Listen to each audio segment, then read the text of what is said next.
그럼 우리 두 번째로 학습 지원에 대해서 말씀 나눠보도록 할까요? 학습 지원 학생들이랑 관련된 사업은 2월에 기초학력 전담 강사를 뽑는 것부터 시작되는 것 같아요. 근데 강사를 뽑는 것은 일단 공문이 나와야 임금이나 시간 등이 확정되기 때문에 공문을 이렇게 못 빠지게 기다리는 경우가 많아요. 공문을 보내는 청에서도 예산이 확정되어야 보낼 수 있기 때문에 우리처럼 예산을 못 빠지게 기다리지 않을까 이런 생각이 듭니다. 네, 강사는 보통 매번 뽑게 되는데요. 매년 공고하고 뽑는 게 번거롭게 느껴지기도 하지만 규정 안에서 해야 할 일을 함으로 모두 열심히 하고 계시리라 믿습니다. 기초학력 강사뿐만 아니라 이제 협력 강사도 마찬가지였는데요. 서류 전형을 다 마치고 훌륭한 선생님들을 이렇게 딱 뽑으면 다시 연락을 주시잖아요. 이미 다른 학교에 채용이 되었다라고 연락을 주시는 경우가 비일비재해서 이분이 정말 마음에 든다 그러면은 하루빨리 그분께 연락을 드려서 픽스를 하시는 게 중요할 것 같습니다. 또 이제 기초학력이라는 특수한 특수성이 있기 때문에 그 학생들의 기초학력을 잘 이끌어 주시는 능력 있는 분을 뽑는 건 당연히 필요하고요. 또 그 아이들의 어떤 품성적인 측면까지, 인성적인 측면까지 잘 보듬어 주실 수 있는 그런 여유 있는 마음을 가지신 강사분을 선발하시는 것도 중요할 것 같아요. 네. 강사 선발과 함께 고민하는 것은 학생들의 진단평가죠. 진단평가 어떻게 운영하시나요? 진단평가를 어떻게 해야 할 것인지 다중지원팀에서 우선 회의를 하고요. 그리고 학업성적관리위원회에서 확정해서 운영하는데 보통 1학년은 1학기 내내 관찰을 하면서 진단하고 2학년은 학교 자체평가지, 3에서 6학년은 기초학력 보정 시스템에서 제공하는 평가지를 활용했어요. 네, 그리고 1학년 선생님께 말씀드려서 2학년 자체평가지는 이렇게 준비해 주십사 말씀드리고 그리고 다중지원팀에서 검토해서 적절성을 판단하기도 했습니다. 네, 진단활동을 위한 평가 도구는 다양하게 개발되어 있습니다. 기초학력 진단, 보정 시스템 자료도 좋지만 기초학력 지원 사이트 쿠쿠에는 초등학생용 학습 준비도 검사가 다양하게 마련되어 있어요. 학습 유형 및 학습 역량 검사, 그리고 학습 저해 요인 진단 검사 이런 것들은 실제로 검사 결과가 비교적 자세하게 나와 학생 맞춤형 지도하실 때 유용하게 활용하실 수 있을 것 같습니다. 교육 회복 사업의 점프업이랑 키다리쌤은 매우 비슷한 내용인 것 같은데 공분이 오는 시기가 달라서 어려움이 있기도 한 것 같습니다. 점프업은 보통 학력 이상의 학생을 포함한 모든 학생을 대상으로 하고 키다리쌤은 학습 지원 학생들을 대상으로 지원하는 것이 좋다고 들었는데 맞나요? 이번에 안내해 주신 공문을 보니까 키다리쌤은 그 팀당 수업을 100차시 이상 해주실 것을 권고하고 계시더라고요. 그래서 전체 예산이 초기에 330만 원 지원이 됐습니다. 그러니까 그 중에 100차시인 250만 원 가량을 수업 강사료로 지출을 해주셔야 됩니다.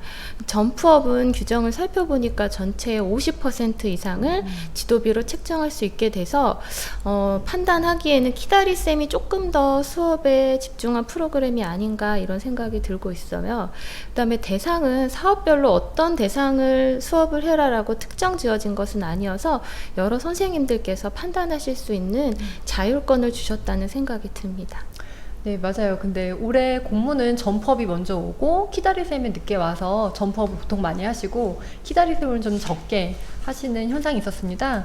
두 개를 모두 하시는 선생님도 계셨는데 점프업이 교사 1인당 100만 원까지 지원되는 것에 비해 학생들은 더 많은 지도 시간이 필요하다 판단하셔서 동일 학생에게 점프업 기간이 끝난 후에 키다리쌤을 실행하신다고 하셨습니다. 네, 점프업과 키다리쌤은 교사의 자발적 참여로 이루어지는 방과 후 교과 보충 활동이라는 점에서 유의미하다고 생각하는데요.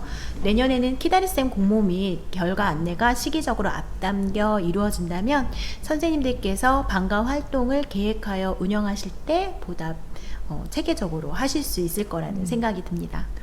그리고 이제 사업의 특성상 학습 지원 학생을 대상으로 하기 때문에 학생들에게 낙인 효과가 찍히지 않도록 특별히 주의하시는 것이 필요할 것 같고요.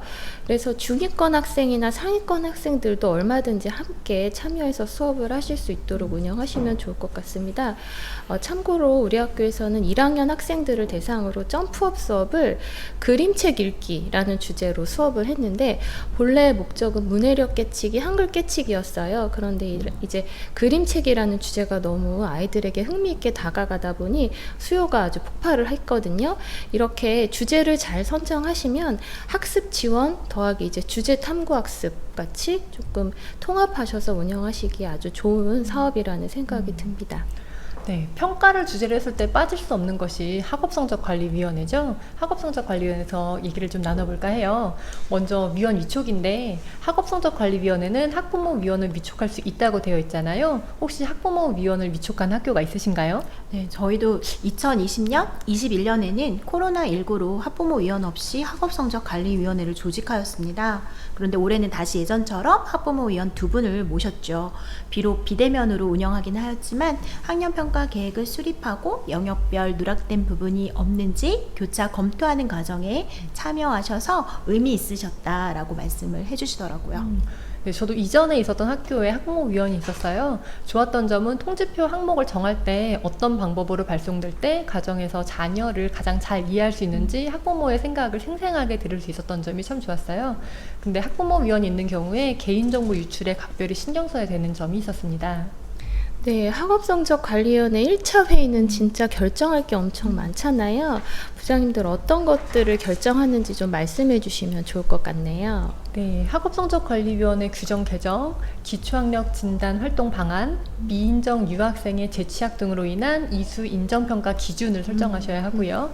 당해학년도 성적 처리 규정인 단계평가, 창체 누가 기록, 학생 발달 기록, 통지 횟수 및 방법 등 이런 것들을 결정하시고, 그리고 1학기에 6개 학년 학년별 평가 계획을 검토하시고 학생 선수 최저 학력 도달 여부를 규정하셔야 되고요. 그리고 특세학생 및 건강장애 학생의 평가 방안, 수행평가 결과물 보존 기간, 그리고 평가 후 후속 조치 방안 등을 회의하셔야 합니다. 네, 학년평가 계획 수립에서 주의할 점은 무엇인가요? 네, 평가 계획은 학년별로 잘 수립하고 계시는데요. 과정 중심 평가가 강조되면서 부장님들의 의식적인 노력이 필요한 시점 같습니다. 기존의 평가 계획은 학기당 영역별 1회 평가하면 됐었는데 기준이 바뀌어서 평가 횟수를 명기하게 되어 있잖아요. 학생들의 성장과 발달을 누가 기록하고 발전된 모습을 계속해서 피드백할 수 있도록 평가 횟수를 확대하는 것이 바람직할 것이라는 생각이 듭니다. 또 이제 평가 계획을 수립하실 때 학년별 평가위원회를 조금 많이 열으셨으면 좋겠어요. 그래서 평가 기준을 명확하고 세부적으로 세우시도록 독려하시면 더욱 좋겠습니다. 예를 들어서 동일한 성취를 보인 학생이 1반에서는 이런 성적을 받고 2반에서는 또 다른 성적을 받으면 좀 곤란하잖아요. 평가 문항이 평가하려는 내용을 적절하게 평가하고 있는지, 그리고 평가를 하시는 선생님들 간의 신뢰도가 잘 확보가 될 수 있는지 평가 기준을 좀 더 명확하고 자세하게 세우시는 게 과정 중심 평가의 관건이라고 생각이 듭니다. 네. 저는 학년 평가 계획을 검토할 때 무엇보다 평가 시기가 학습 시기보다 앞서지 않았는지를 확인해요. 교육과정 작성 프로그램을 사용한 학교에서는 학교에서 진도표가 자동으로 작성되는 걸 그대로 교육과정에 넣으시고, 평가 시기는 지도서를 보시고 작성한 경우에 서로 맞지 않게 돼서 계절이나 학생의 발달을 고려해서 지도 시기를 조정하는 경우에도 마찬가지로 진도표랑 평가 시기를 꼭 다시 맞춰줘야 되는 게 중요한 것 같아요. 만약에 시기가 서로 안 맞는 문제가 생기면 학업성적관리위원회를 다시 개최하시고 관련 내용의 수정을 기한하시고 정보 공지를 다시 해야 되는 정말 대참사가 벌어질 수 있기 때문에 크로스 체킹은 물론이고 꼭 두세 번씩 확인하시기를 권장드립니다. 네, 이제 세 번째 주제로 들어가겠습니다. Again, our 꿈잼, 꿈실. 연공부장의 3반기 업무는 꿈실, 꿈잼 신청부터 시작되죠. 평소 해보고 싶었던 프로젝트 수업을 할 수 있도록 예산 지원을 해주기 때문에 점점 더 많은 학교, 많은 학급이 신청하는 것 같습니다. 꿈실 2.0은 일반 학교 외 혁신학교도 올해부터 신청이 가능해졌어요. 그리고 공모 단위가 개별 학급 단위는 삭제되고 짝 단위로 변경되었습니다. 그리고 창의지성, 감성에서 창의, 공존, 감성의 의미를 담아 주제중심 융합교육, 민주시민교육, 생태전환교육, 학교 예술교육, 독서교육 등 교육활동 주제에 대해 프로젝트 수업에 토의토론 수업, 그리고 디지털 기반 온오프라인 수업 등 다양한 방법을 시도해 볼 수 있도록 재구조화하였다는 점에서 변화가 있지요. 꿈실 2.0을 학교에서 운영하실 때 어떤 점을 유의해야 할까요?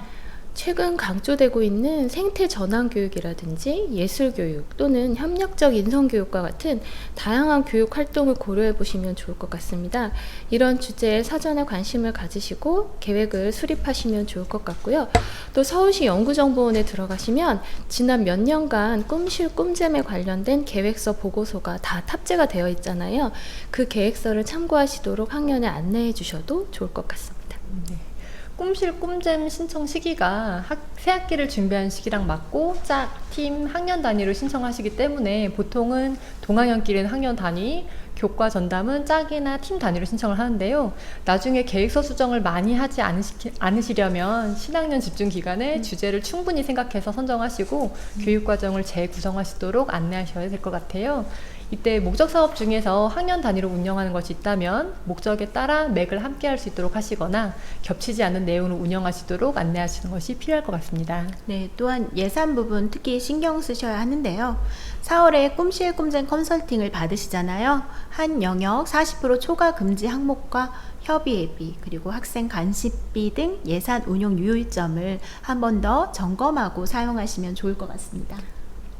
네, 꿈실 꿈잼의 예산을 학기 말이나 학년 말에 이제 한꺼번에 집행하시는 경우가 있는데요.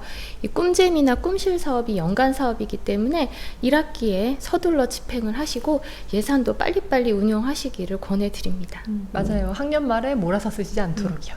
그리고 보고서를 위해서는 틈틈이 아이들 사진 찍어 놓는 것도 잊지 마셔야 할 것 같아요. 수업혁신 교육활동을 운영할 때 또 중요한 점은 학생들을 위해 필요한 예산을 사용하는 것에 그치지 않고 수업 연구와 나눔에 대해서 선생님들께서 함께 고민을 나누실 수 있는 문화를 만들어 나가는 일이 필요할 것 같습니다. 이제 마지막 주제로 들어가 보도록 할까요? 네, 우리들의 장학 블루스입니다. 네. 장학 파트에서는 교원 필수 연수를 안내해 주는 것도 굉장히 중요한 연구부장님들의 업무지요. 어떻게 운영하고 계실까요? 필수로 입수하셔야 하는 연수는 매 학년도에 교육청에서 발행하는 서울 초등교육 등을 반영해서 목록으로 만들고 특수부장님들과 크로스체킹해서 필수 연수가 누락되지 않도록 정리합니다. 그리고 그 후에 3월 교육과정 브리핑에서 안내함으로써 선생님들이 인지하실 수 있도록 하고 있습니다. 그리고 그때 누락됐거나 추가된 연수들은 관련 공문이 올 때 부서별로 안내를 해요. 그리고 이때 자기 부담 연수비에 관해서 변경된 사항이나 금액 등도 안내드리고 있습니다.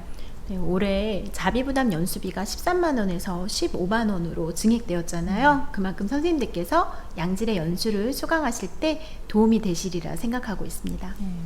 요즘에는 매년 들어야 하는 필수 연수가 묶음 연수로 나와서 참 좋은 것 같은데요. 근데 그것을 들으도록 안내해드리고 그 중에서 필수 연수지만 빠진 것은 맞춤형 연수에 넣어서 구성해서 가급적 학교에서는 대변하는 연수를 줄이고 있습니다. 네, 교육청 연수원에서 운영하고 있는 연수 모음을 살펴보니까요. 성폭력, 성매매 연수는 전체 모음 연수에서는 포함되어 있지 않더라고요. 이 점 학교에서 확인하셔서 추가적으로 연수를 진행하시는 게 좋겠습니다.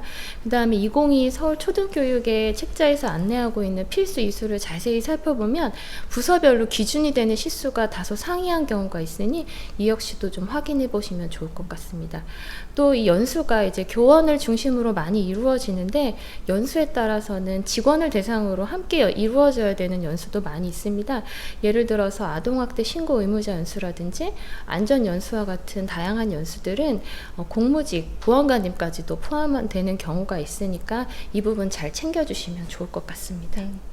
필수 연수를 이수하시는 것을 보고해야 하는 때가 있죠. 이를 위해 교직원이 접근 가능한 엑셀의 필수 연수, 안전 연수처럼 기간이 정해진 연수, 다문화 연수 등과 같이 자신이 이수한 기간을 중심으로 몇 년마다 갱신해야 하는 연수 등을 안내하고 이수 날짜와 시간 등을 기록하셔. 그래서 또 그렇게 파악하면 좋을 것 같습니다. 네, 컨설팅 장학을 지금 열심히 하고 계실 텐데요. 또 어떻게 운영하시는지 궁금하네요. 네, 차년도 교육과정 수립을 위한 설문을 할 때 필요한 연수를 묻고 그에 관련된 주제를 강의하실 수 있는 분을 추천받거나 컨설팅 장학위원 명단에서 찾아서 그분들의 교수 유목과 내용을 목록한 후에 선생님들의 투표를 받아서 선생님께서 가장 선호하시는 연수 강사를 섭외합니다. 이렇게 진행하니까 선생님께서 강사랑 주제까지 선정하셨기 때문에 만족도가 매우 높았습니다. 네, 저희 학교는 컨설팅 장학의 경우 동학년 또는 교육언어학습 공동체 단위로 실시하도록 안내하고 있는데요. 컨설팅 장학의 특성상 사전, 본, 사후 컨설팅이 내실 있게 운영되려면 학교 전체보다는 그룹으로 운영할 때 효과 및 만족도가 높으신 것 같습니다. 네, 저희도 상시로 선생님들의 신청을 받아서 운영을 했었는데요.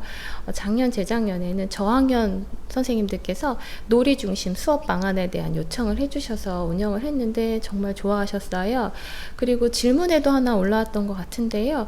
교육력 제고팀이 컨설팅을 받을 수 있는가? 이 경우에도 컨설팅 장학의 형식에 맞춰서 신청을 하시고 운영하실 수도 있겠습니다. 저 같은 경우에는 컨설팅 장학위원 선정할 때 조금 이분이 잘하실까 저분이 잘하실까 이렇게 고민되는 경우가 있었거든요. 통합지원센터에 전화를 했더니 정말 친절하게 추천을 해주시더라고요. 네, 아까 그 질문과 함께 사전 질문에서 또 컨설팅 장학의 횟수에 대해서 문의하신 분도 계셔요. 그래서 연 1회 이상 운영하도록 되어 있고요. 11월 즈음에 컨설팅 장학 결과를 보고하게 되어 있습니다. 그래서 11월 이전에는 완료하시는 것이 좋을 것 같습니다. 컨설팅 장학의 순서는 먼저 계획을 수립하신 후에 장학위원을 섭외하시고요. 주어진 양식 등을 활용하셔서 컨설팅 의뢰 공문을 시행하십니다. 사전, 보, 사후 컨설팅을 하시고 끝난 후에는 학교 선생님들께 만족도 조사를 받으시고 컨설팅 위원에게는 결과 보고서를 받으시죠. 그리고 그 후에 장학위원에게 수당을 지급해드리면 과정은 끝나게 되고 교육청에서 현황 제출 공문 이 시기가 되면 그때 보고를 하시면 되겠습니다. 네, 동료 장학도 또 중요하죠. 동료 장학은 또 어떻게 운영하실까요? 네, 올해는 교사들은 대면으로 동료 장학을 실시했었어요. 교원일 개발평가랑 연계해서 동학년 교사들을 평가해야 되기 때문에 한 학년에서 팀을 나누되 1학기와 2학기에 가급적 서로 다른 교사의 수업을 참관하시도록 안내를 됐습니다. 그리고 관리자분들도 교원평가에 참여하셔야 되기 때문에 해당 주의 요일별 수업 시수를 조정해서 가급적 많은 참관하실 수 있도록 학년별로 날짜와 시간을 조정했었습니다. 동료 장학의 경우에는 최대한 많은 수업을 서로 참관하시게 하시는 게 관건이라는 생각이 들거든요. 저희 학교에서는 작년에 그래서 이 참관을 어떤 방식으로 할 것인가에 대해서 사전 설문을 했는데요. 이제 교과별로 원하는 교과를 선정해서 들을 것이냐, 아니면 학년별로 수업을 참관하실 것이냐 여쭤봤더니 아무래도 아직 학년별 참관을 좀 더 원하셨습니다. 예전에는 이제 4교시나 5교시까지 좀 수업이 짧은 요일에 반별로 수업을 한 차시를 더 편성을 해가지고 나머지 반이 그 교실에 가서 참관을 하는 방식을 사용하기도 했습니다. 네, 저희도 작년에는 실시간 수업 참관 또는 동영상 탑재 중에서 수업자가 공개 방법을 선택할 수 있도록 해드렸어요. 근데 올해는 지금 대면 수업이 이루어지고 있잖아요. 그래서 아무래도 대면 참관 또는 동영상 탑재 중 선택하실 수 있도록 안내를 해드릴 예정입니다. 임상장학은 어떻게 하셨어요? 저희는 이제 교내 멘토링제를 좀 적극적으로 활용하는 편입니다. 지근거리에 계신 경력이 높으신 선배님들을 모시고 수업을 여러 차례 가다듬으면서 준비하고 또 수업을 실시합니다. 그리고 멘토, 멘티 그리고 연구부장 포함해서 교장, 교감 선생님 모두 모시고 사후 수업 협의회를 실시를 합니다.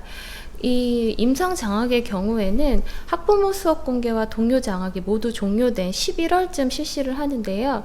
그래야 초임 발령을 받으신 선생님들께서 어느 정도 이제 수업 나눔에 대한 경험을 많이 쌓으시고 자신감을 갖게 되실 것 같아서 조금 시기를 뒤쪽으로 미루고 있습니다. 네, 임상장학을 자율장학이랑 병행해서 1, 2학기에 각각 1회 그리고 세안 수업으로 실시하는 임상장학 이렇게 총 3번을 실시합니다. 세안 수업 하시는 임상장학은 가급적 2학기에 넣으시는 게 좋겠다고 생각도 저도 드는데요. 임상장학을 1학기에 마치시면 중간에 발령나는 신규 교사가 있을 때 임상장학 세안 수업 계획을 다시 세우셔야 하기 때문에 일을 2번 하실 수가 있어요. 그리고 임상장학에서 멘토 교사를 연결시켜 드릴 때 일반 교사는 크게 문제가 되지 않는데 보건, 상담, 영양교사 등은 학교에 이렇게 많지 않잖아요. 이런 분들이 신규 발령 오시면 멘토를 연결해 드리기가 어려운 면이 있었어요. 그럴 때는 컨설팅 장학 지원단의 도움을 받는 것도 유익했던 것 같습니다. 저경력 선생님들께 지원단 인력풀을 제공해 드리고 희망하는 영역의 지원단을 선택하시면 컨설팅 요청을 도와드리고 있어요. 그래서 인상장학을 이런 식으로 운영하시면 협의가 내실 있게 운영될 수 있을 것 같습니다. 그리고 참여하신 선생님들께서도 무척 도움이 되었다고 피드백을 주셨어요. 네, 그리고 새 학년도가 시작되기 전에 지원 장학을 꼭 하시잖아요. 지원 장학은 어떤 방식으로 운영하고 계실까요? 지원 장학은 예전이랑 달리 매우 부담이 없어졌죠. 장학사님께서 학교의 어려운 점을 파악하러 오시고 도움을 주려고 애쓰시기 때문인 것 같아요. 학교에서는 특수부장님과 함께 사전에 협의해서 교육지원청 또는 교육청에서 본교의 현황과 도움을 주시면 좋겠다고 생각하는 부분을 잘 정리해 놓으시면 지원 장학 때 도움이 되실 수 있을 것이라 생각이 들어요. 요즘에는 밴드 등으로 장학사님과 소통하는 창구가 많아져서 문의나 요청 등을 쉽게 드릴 수 있는 상황이긴 하지만 지원 장학을 통해 말씀드리는 것은 공식적으로 학교의 의견을 전달하시기 때문에 또 다른 의미가 있는 것 같습니다. 네, 최근에는 지원 장학 시에 특수부장님뿐만이 아니라 학년부장님들을 함께 참여하셔서 학년의 의견을 수합하시는 기회로 삼으시는 것 같아요. 그래서 학년의 의견을 적극적으로 들어주시려는 노력이 있으셔서 참 좋았습니다. 학부모 수업 공개는 어떻게 운영하셨나요? 저희는 학생들을 하교시키고 블렌디드로 실시간 쌍방향 수업을 공개하시거나 대면 수업을 실시간으로 송출하시는 것 중에 학년의 선택에 맡겼어요. 처음에는 블렌디드 수업을 하시겠다고 하셨던 학년이 더 많았었는데 그렇게 운영하는 경우에 하교했다가 다시 방과 후 수업을 맞추기 위해서 돌아와야 되는 문제가 발생했었어요. 그래서 논의하신 결과 결국에는 담임선생님, 교과, 비교과, 특수까지 모두 대면 수업 실시간 송출이 이루어졌습니다. 네, 저희도 작년에는 코로나19로 인해서 블렌디드 수업 공개를 실시했었습니다. 올해는 교실 수업을 좀 더 현장감 있게 공개하고 싶으시다는 선생님들의 의견이 많으셔가지고 이자희 부장님 학교처럼 실시간 스트리밍으로 실시하였습니다. 대면 공개는 실시하지 않았습니다. 네, 실시간 스트리밍을 할 경우 줌 등의 화상 플랫폼을 많이 활용하고 있잖아요. 교실 속 장면을 다양하게 보여주려면 중복 접속해야 되는 어려움이 있죠. 이때 프리즘 라이브 스튜디오를 활용하는 것도 좋은 방법이 되는 것 같습니다. 프리즘 라이브 스튜디오는 OBS와 같은 기능을 하는 것으로 여러 대의 웹캠을 하나의 컴퓨터 또는 노트북으로 동시 송출할 수 있고 무엇보다 좋은 건 화면의 프레임을 필요에 따라 설정이 가능해요. 그래서 더욱 유용했던 것 같습니다. 수업 장면이 잘 보일 수 있도록 세팅한 후 네이버 밴드나 또는 유튜브 비공개 링크로 안내하면 실시간 참관 및 동영상 저장이 되어 활용해 보시면 좋을 것 같습니다. 네, 웹캠에 연장선을 달아서 웹캠을 태극기 아래 칠판 위에 올렸더니 교실이 한눈에 잘 보이더라고요. 이 밖에도 태블릿 PC를 교실의 문 쪽에 또 창문 쪽에 한 대 추가로 설치를 했더니 교실의 곳곳이 학부모님들께 보여서 아주 좋았습니다. 그리고 요즘에는 또 태블릿 케이스에 자석이 있더라고요. 그래서 그대로 칠판에 붙이니까 아주 사용하는 데 편리했습니다. 화면은 잘 송출되는데 주의할 게 목소리였어요. 목소리가 작게 나갈 수 있기 때문에 마이크 등을 이용해서 목소리가 크게 들리도록 조치를 했고요. 학부모님께서는 서로 말씀 나누실 수 없도록 음소거하고 스스로 해제할 수 없도록 설정을 해놨었습니다. 네, 저희는 또 수업이 끝나면 학부모님들께서 카메라를 켜시고 학생들을 직접 격려해 주셨는데요. 아이들이 화면에 뜬 학부모님들의 격려 모습을 보고 좋아했고 또 학부모님들도 수업에 대한 만족도가 높았던 것 같습니다. 일종의 팁이라면 팁이겠습니다. 네, 참관록은 수업 참관 대상 학부모님들한테 이알림이로 구글 설문 링크를 보내는 방법으로 했어요. 구글 설문은 학교에서 일괄 나가거나 학년에서 설문 시트를 복사해서 사용하실 수 있도록 했습니다. 실제로 수업에 들어오셨던 분들이 모두 설문에 작성을 해주진 않으셨는데 설문에 응해주신 분들의 응답으로 미뤄보면 학교의 생활을 궁금하셨던 학부모님들의 궁금증이나 불안 등을 다소 해소하신 것으로 보였습니다. 네, 참관록을 인쇄하는 것도 괜찮은 것 같은데요. 학생의 수업 모습을 중심으로 참관 내용을 기록하시도록 인쇄해서 배부를 하였고 수업에 대한 피드백 자료이기 때문에 수업을 맡으신 담임 선생님들께서 참고하시고 보관하시도록 안내해 드렸습니다. 학교 설명회는 어떻게 운영하셨어요? 학교 설명회의 경우 저희는 주간, 야간으로 총 2회를 진행하였습니다.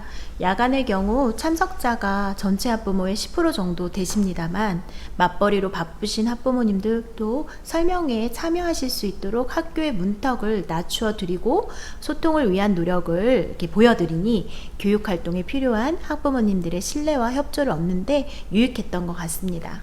네, 저희는 학기당 1회 진행했는데요. 코로나로 인해서 사전에 이제 학교를 안내하는 영상을 미리 제작을 했습니다. 학급에서 줌으로 이제 학부모님들께서 로그인을 하시면 미리 제작한 영상을 틀어드리고 그 영상 안내가 끝나면 담임 선생님과 함께 학급별 총회를 진행하시도록 안내했습니다. 비대면 운영은 어떻게 학부모님들의 참여를 이끌어내는가가 관건인 것 같아요. 어떻게 학부모님들의 참여를 이끌어내셨나요? 학부모 단체 구성하실 때 어려움이 있진 않으셨나요? 네, 그래서 저희는 사전에 이알림이와 같이 스쿨 여러 그 프로그램이 있잖아요. 네. 이알림이 같은 것을 통해서 신청을 받아서 인원이 초과한 경우에는 학급 설명회 때 줌 회의실 상에서 조정을 했고요. 추가 인원도 그때 확보를 하였습니다.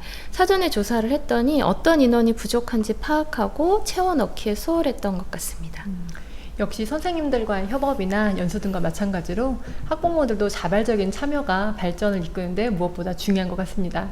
지금 이 자리에서 저희와 함께 자발적으로 참여해주신 선생님들도 선생님들이 계시기에 우리가 근무한 학교가 발전할 수 있을 것이라 생각이 듭니다. 그럼 이상으로 상반기 연구부장 업무 캘린더 일부 연수들을 마치도록 하겠습니다. 잠깐만요. 네? 네. 저희가 어제도 말씀을 해주셨는데 605잖아요. 네. 서울시 초등학교가 605개라고 하는데 그래서 뭔가 있지 않을까 고민을 하다가 저희가 이제 삼행시를 준비했습니다. 운을 띄워주시면 저 유승민 부장님, 이자혜 부장님이 하나씩 말씀드리도록 하겠습니다. 네. 6교시를 끝내고 오신 연구부장님들 공문을 처리하시느라 오늘도 수고가 많으시죠? 5 오늘도 화이팅입니다. 연구부장님들 감사합니다. 참여해주셔서 감사합니다. 감사합니다. 감사합니다.